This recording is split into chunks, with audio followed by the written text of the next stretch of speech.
¿Por qué somos cristianos? Porque creemos que Cristo es Dios. Pues para llegar a esta conclusión voy a dar dos pasos.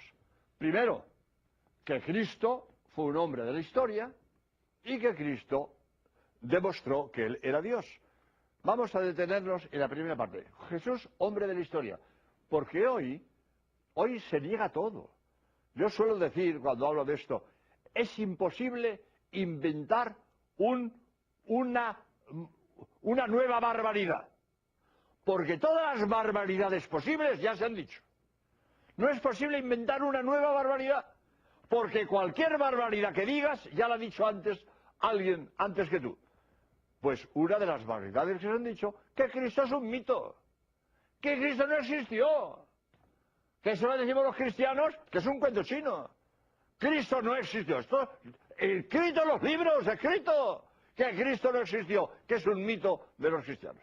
Pues primer punto, Cristo existió. Cristo fue un hombre de la historia.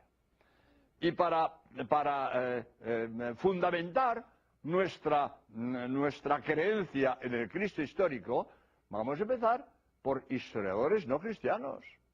Historiadores no cristianos. Cristo está en los historiadores del imperio. Un Plinio el Joven, un Flavio Josefo, un Tácito, un Suetonio. No eran cristianos, eran paganos. Eran historiadores del imperio. Y hablan de Cristo. Hombre, le dedican 3 líneas, 5 líneas. Pero no es poco que un historiador del Imperio Romano, con la cantidad de gente importante que había en el Imperio Romano, que dominaban toda la civilización mediterránea, con tantísima gente importante del Imperio Romano, le dediquen 3 líneas, 5 líneas a un carpintero de pueblo que murió ajusticiado en un patíbulo. Pero ¿cuántos carpinteros de pueblo hubo en el Imperio Romano y no han pasado en la historia?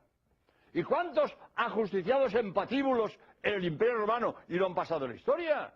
¿Por qué Cristo pasó a la historia?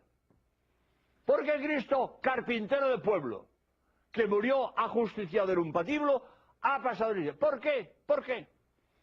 Voy a decir, ¿por qué? ¿Por qué?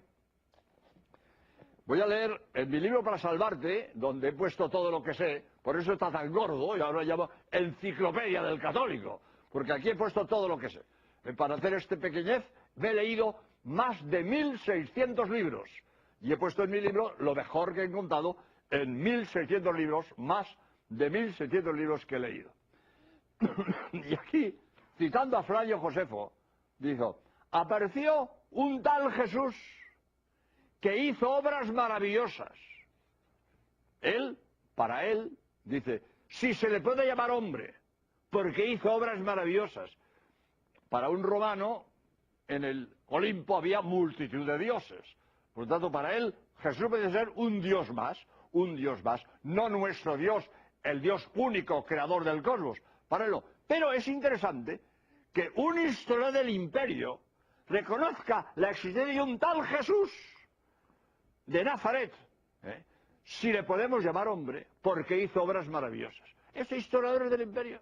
Y Suetonio, Plinio el Joven, Flavio Josefo, le dedican 3 líneas, 5 líneas, pero aquí cito, he leído uno, pero cito lo que dicen los distintos historiadores de Jesús de Nazaret. Por lo tanto, punto primero, Jesús está en los historiadores del Imperio Romano. Por lo tanto, todo el que me diga que Jesús es un mito, que no existió, que es un invento de los cristianos, pues o no sabe lo que dice o miente, que es peor. Tanto, Cristo fue un hombre de la historia y de él sabemos algo por los historiadores del imperio. Pero sabemos mucho más de Cristo. Sabemos mucho más de Cristo. Porque tenemos la vida de Cristo escrita por los que convivieron con él, por los que vieron lo que hizo, por los que oyeron lo que dijo, contemporáneo de Jesús, que cuentan lo que vieron y lo que oyeron. Dice el evangelista San Juan, lo que mis ojos vieron, lo que mis oídos oyeron, de eso doy testimonio. San Juan afirma, doy testimonio de lo que he visto y de lo que he oído. Y cuando yo tengo el testimonio de un testigo presencial, esto es lo más firme, lo más seguro. La mayor confianza para mí de un relato es que ese relato sea de contemporáneos, de testigos presenciales. Voy a contar una anécdota, o dos anécdotas. Daba yo conferencias en Palma de Mallorca, en España, y yo estuve 15 días, una semana en un sitio, otra semana en otro, y el domingo intermedio me meten en un coche, me dan una vuelta para enseñarme las bellezas de la isla. Mallorca es muy bonita, está llena de turistas siempre, hay unas cuevas de estalactitas y estalagmitas, Artà, el Drac, etcétera. Entonces me dan una vuelta por la isla de Mallorca y fuimos a comer, creo, paramos en la bahía de Santa Ponsa, una pequeña cala, una bahía pequeñita que hay allí en la isla de Mallorca. Y en esa bahía de Santa Ponsa hay un monumento que pone: aquí desembarcó Jaime I el Conquistador en 1225, creo que es, 1200, veintitantos. Bien, un monumento. Jaime I el Conquistador, pues, iba con su escuadra catalana y valenciana, iba a conquistar Mallorca, y tuvo una tormenta, desarticuló la escuadra, y parte de la escuadra se refugió en Pollença, que es una bahía que hay más al norte, y él se refugió en la bahía de Santa Ponsa, y allí desembarcó 1225, pongamos. Bien. Bueno, pues sí, será verdad, será verdad.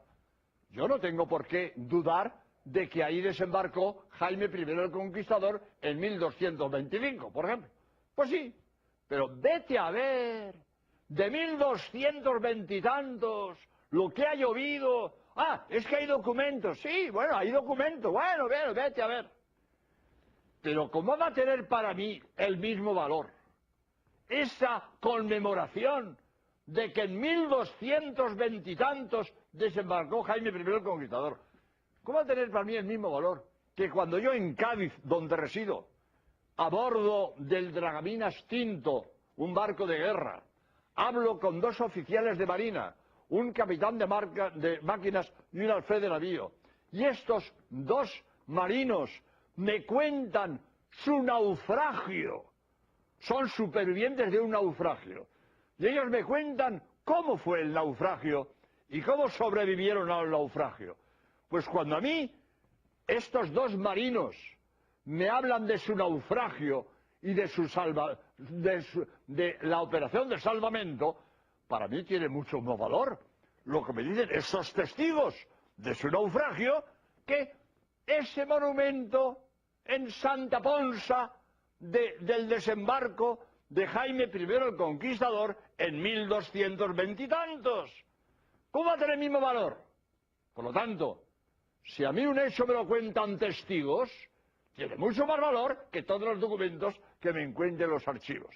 Por tanto, primer punto, los evangelios están escritos por testigos que vieron lo que cuentan, que oyeron lo que cuentan, o por quienes hablaron con testigos. Por ejemplo, San Lucas dice en su evangelio que antes de escribir se ha informado cumplidamente de todo lo que pasó. San Lucas no fue apóstol, San Lucas no fue con Cristo por Palestina, San Lucas no oyó lo que Cristo predicó, pero San Lucas dice en el Evangelio que me he informado adecuadamente de todo lo sucedido, y eso es lo que escribo. Por lo tanto, los Evangelios, o escritos por testigos de los hechos, o escritos por evangelistas que se informaron adecuadamente antes de escribir lo que dicen. Por lo tanto, primer punto, para tener confianza en que los evangelios dicen la verdad, que están escritos por testigos que vieron lo que cuentan y oyeron lo que cuentan.